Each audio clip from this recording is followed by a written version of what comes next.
mathématiques, c'est le domaine des mathématiques qui ne s'intéresse qu'aux nombres entiers positifs. Autrement dit, on est dans un chapitre où on n'utilisera jamais les nombres décimaux. Les fractions vont intervenir un peu plus tard parce qu'elles sont constituées de nombres entiers, mais jamais de nombres décimaux. On va commencer avec une première définition. Soit A et B, deux nombres entiers positifs. Donc je prends deux nombres entiers que je veux. S'il existe un troisième nombre entier que je vais appeler Q, tel que A est égal à B fois Q, on dit que A est un multiple de B et que B est un diviseur de A. Alors, un exemple pour expliquer ça plus clairement.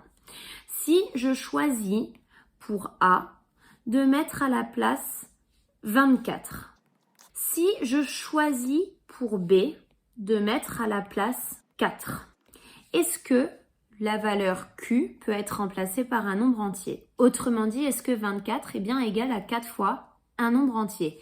Oui, c'est égal à 4 fois 6.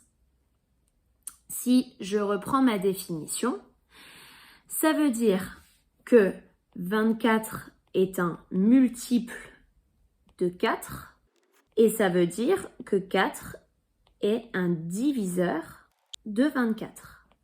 Peut-être que le vocabulaire est clair pour une grande partie d'entre vous. On va essayer de bien détailler pourquoi on appelle ça un multiple et un diviseur.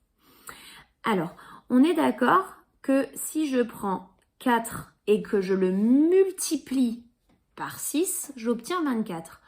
Autrement dit, comme j'ai multiplié 4 par quelque chose, j'ai bien un multiple de 4.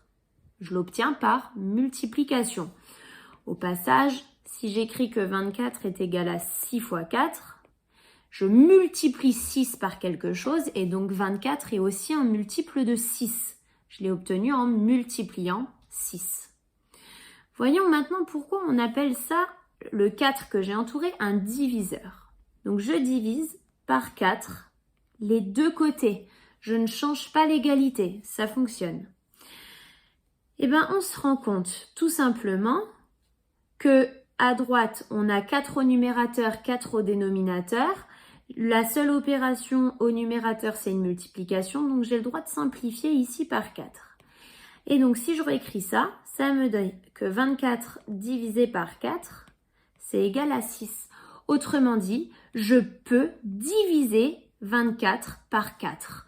4 a divisé 24 et donc 4 est un diviseur de 24. Attention, pour que ça fonctionne, j'insiste, il faut que le résultat de la division soit un nombre entier. Donc ça va toujours fonctionner si vous pouvez écrire votre multiplication à la ligne du dessus. Je continue, on va regarder des méthodes un peu plus pratiques. Comment trouver les multiples d'un nombre? Normalement, vous avez compris le principe, il suffit de le multiplier successivement par 1, 2, 3, etc. Donc, par exemple, si je dois donner les 6 premiers multiples de 12, je vais commencer à écrire 12. Alors ça, on est d'accord que c'est 12 fois 1. Ensuite, je vais faire 12 fois 2, qui me donne 24. 12 fois 3, 36. 12 fois 4, 48. 12 fois 5, 60. 12 fois 6, 72 et je peux continuer aussi loin que je veux.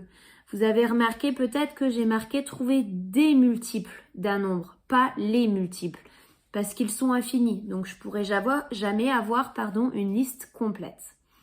Petite remarque, quand on donne une liste en mathématiques, on l'écrit entre accolades. Donc on va venir mettre des petites accolades, ça fait plus joli. Et peut-être que vous avez remarqué, j'ai pas mis des virgules, mais des points-virgules, tout simplement pour pas confondre avec des nombres décimaux.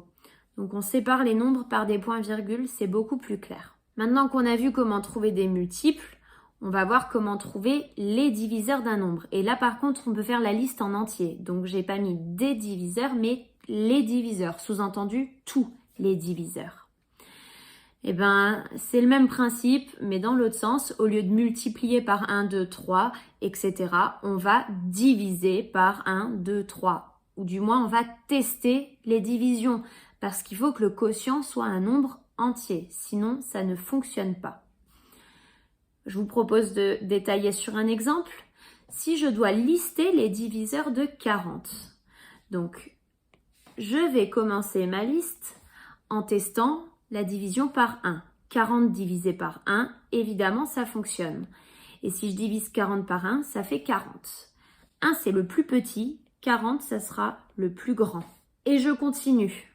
J'ai testé avec 1, je teste avec 2. 40, est-ce que je peux le diviser par 2? Oui, ça fonctionne. Et c'est 2 fois 20. Donc j'écris 20 avant.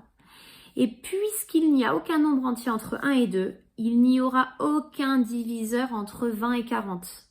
Sinon, il faudrait multiplier le nombre là entre par un nombre là entre pour que ça fonctionne. On continue. 40 divisé par 3, ça ne fonctionne pas. 40 divisé par 4, ça fonctionne, ça fait 10. 40 divisé par 5, ça fonctionne, ça fait 8. 40 divisé par 6, ça ne fonctionne pas. 40 divisé par 7, ça ne fonctionne pas. Et 8 est déjà dans la liste. Donc j'ai terminé. J'ai tous les diviseurs de 40. Donc pas très compliqué. On teste les divisions. Encore une définition. Deux nombres sont premiers entre eux si leur seul diviseur commun est 1. Exemple. 12 et 15. Je vais faire la liste des diviseurs de 12 pour commencer. J'essaye. Peut-être vous pouvez mettre pause sur la vidéo. Essayez de faire la liste des diviseurs de 12, de 15 et voir s'ils sont premiers entre eux ou non. Alors, 12, c'est 1 fois 12. C'est 2 fois 6. C'est 3 fois 4. Et ça y est, je suis arrivée à 4, c'est déjà écrit, donc je m'arrête là. Je passe à la liste des diviseurs de 15. 15, c'est 1 fois 15. 2, ça ne fonctionne pas. 3 avec 5. Et 4 n'est pas un diviseur de 15. On se rend compte que 1, c'est un diviseur commun. 3, c'est un diviseur commun aussi. Et donc 1 n'est pas le seul diviseur en commun. Autrement dit, 12 et 15 ne sont pas premiers entre eux. Regardons un deuxième exemple. 16 et 21. Pareil, vous pouvez mettre pause, essayer de conclure tout seul et regarder la suite de la vidéo après. 16, c'est 1 fois 16. C'est 2 fois 8. 3, ça ne fonctionne pas. 4 fois 4, et donc 4 est déjà écrit, je m'arrête là. 21, c'est 1 fois 21. 2 ne divise pas 21, ça donnerait 10,5. 3 fois 7. 4 ne fonctionne pas, 5 ne fonctionne pas non plus, 6 ne fonctionne pas non plus, et 7 est déjà écrit. On a terminé. Le seul diviseur qui est dans les deux listes, c'est 1. Autrement dit, 16 et 21 sont premiers entre eux. Pour terminer, un petit exercice avec deux questions. Trouvez le plus petit multiple commun à 6 et 8. Et deuxième question, est-ce que 56 et 105 sont premiers entre eux? Je t'encourage à mettre pause, à faire l'exercice et à regarder la suite après pour prendre la correction. Donc on y va. Multiple de 6. Ça va nous donner 6, 12, 18, 24, 30, 36, 42, 48, 54, 10 fois 6, 60. Pour l'instant, je m'arrête là. J'espère que ça suffit. Les multiples de 8. 8 fois 2, 16, 3 fois 8, 24. Je m'arrête là. Pourquoi? Parce que 24 était déjà dans la liste précédente. Donc, je m'arrête ici. Et donc, 24 est le plus petit multiple commun à 6 et 8. Voilà pour la question A. Question B. Il va falloir que je liste les diviseurs de 56 et les diviseurs de 105. C'est parti. 56, c'est évidemment une fois 56. C'est 2 fois 28. Pour savoir si c'est divisible par 3, je fais 5 plus 6, ça fait 11. C'est pas dans la table de 3, donc ça ne fonctionnera pas. 56 divisé par 4, ça fait 14. Divisé par 5, ça ne fonctionne pas. Divisé par 6, ça ne fonctionne pas, sinon il y aurait 3 dans la liste. Divisé par 7, ça fait 8. Et 8 est déjà écrit, donc c'est terminé. Maintenant, les diviseurs de 105. Il y a bien évidemment 1 et 105. 105 n'est pas un nombre pair, donc il n'est pas divisible par 2. 1 plus 0 plus 5, ça fait 6, c'est bien dans la table de 3. Ça fait 3 fois 35. Si c'est pas divisible par 2, ça ne sera pas divisible par 4. Je continue par 5, évidemment, puisqu'il se termine par 5. 5 fois 21. Par 6, ça ne fonctionnera pas. Par 7, ça donne 15. Par 8, ça ne fonctionne pas. Par 9 non plus. 1 plus 0 plus 5, ça fait 6, c'est pas dans la table de 9. Par 10, ça ne fonctionne pas vu que ça ne se termine pas par 0. Par 11 non plus. Par 12 non plus. Par 13 non plus. Par 14 non plus. Et 15 est déjà écrit. Donc j'ai terminé.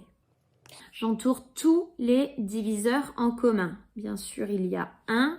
Ensuite, on a 7. Et donc, 56 et 105 ne sont pas premiers entre eux. Si jamais c'était un peu compliqué, n'hésite pas à tout cacher, à prendre un nouveau brouillon et à refaire ces 2 petits exercices-là. C'est des choses que tu dois savoir faire rapidement.